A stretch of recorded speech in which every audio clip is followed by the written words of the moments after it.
As we grow older, we often realize that life isn't about rushing around anymore.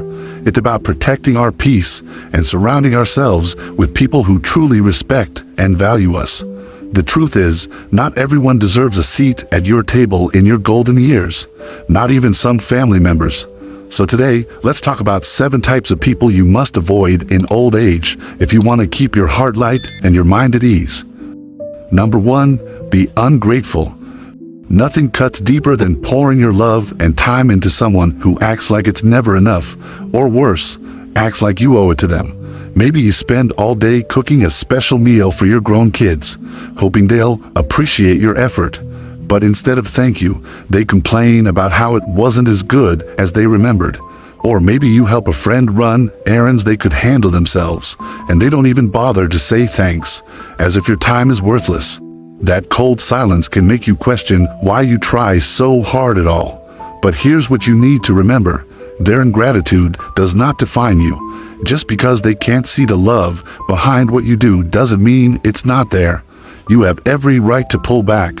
Focus your time and energy on people who do notice. The neighbor who always says thank you. The friend who smiles and calls to say they enjoyed your soup. The grandchild who hugs you tight and means it.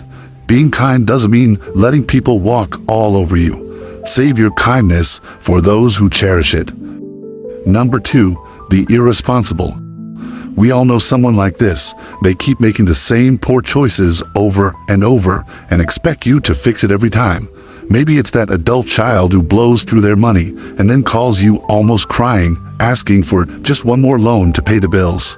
Or it's a cousin who always seems to have some crisis, needing a place to stay just for a few nights. That turns into months. And because you love them, you step in. But each time you do, you sacrifice your own peace.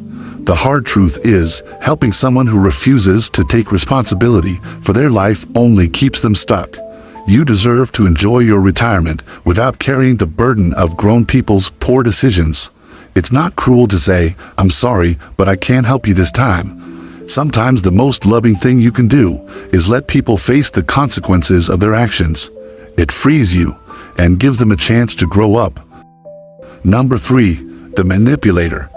This person knows exactly how to tug at your heartstrings. They may look helpless, lost, or desperate for your help, and at first you feel good being there for them.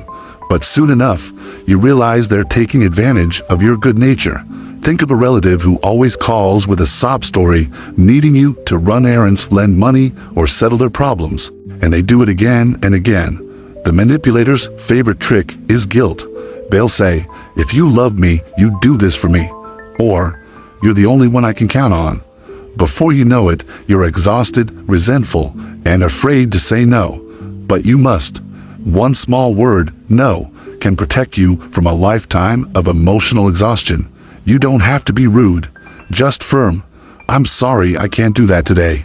You don't owe them an explanation.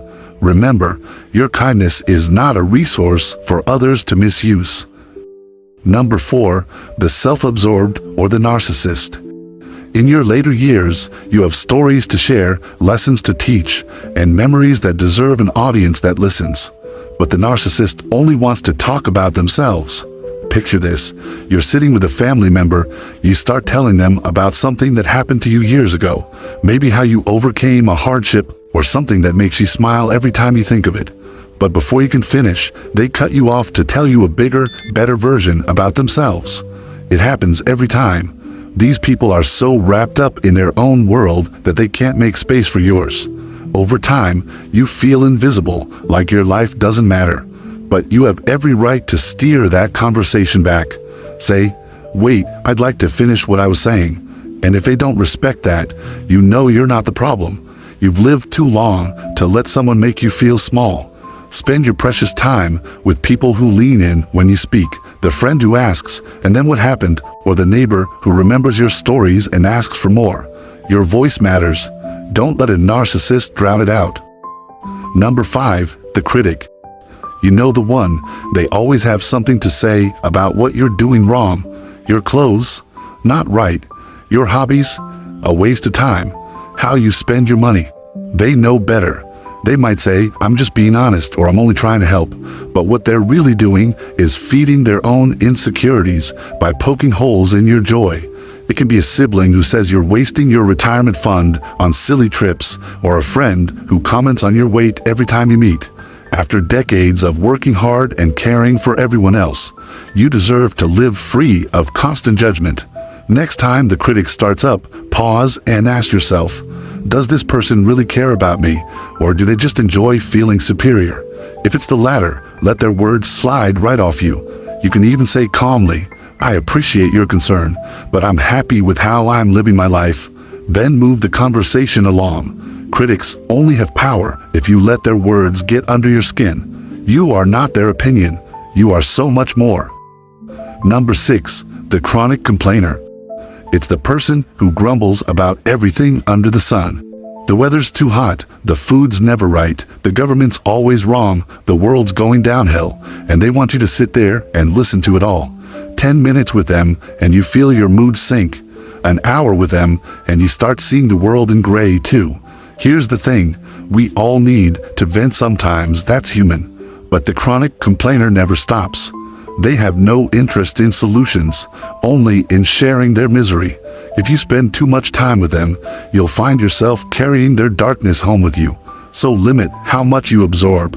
Be gentle, but clear. You can change the subject, spend less time together, or even say, "I'd rather talk about something more uplifting today." Protect your peace. Life is short. Look for people who can see the silver lining and remind you that there's still good all around us. Number 7, the one-upper.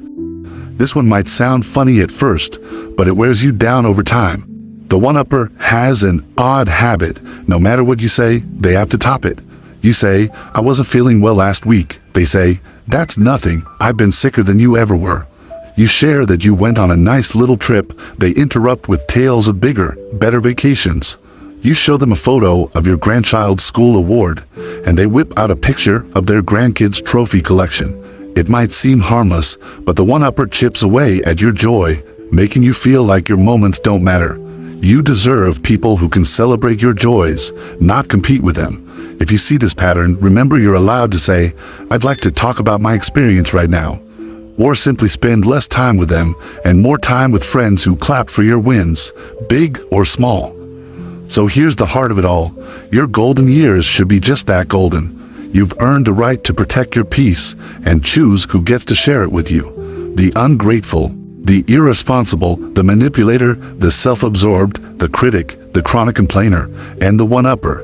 These people will drain your spirit if you let them. But you don't have to. Set your boundaries with calm confidence, hold your head high, and remember you are not selfish for doing so. You've spent a lifetime giving love, time, and care to others. Now it's time to do the same for yourself. Surround yourself with people who see you, appreciate you, and let you be fully you.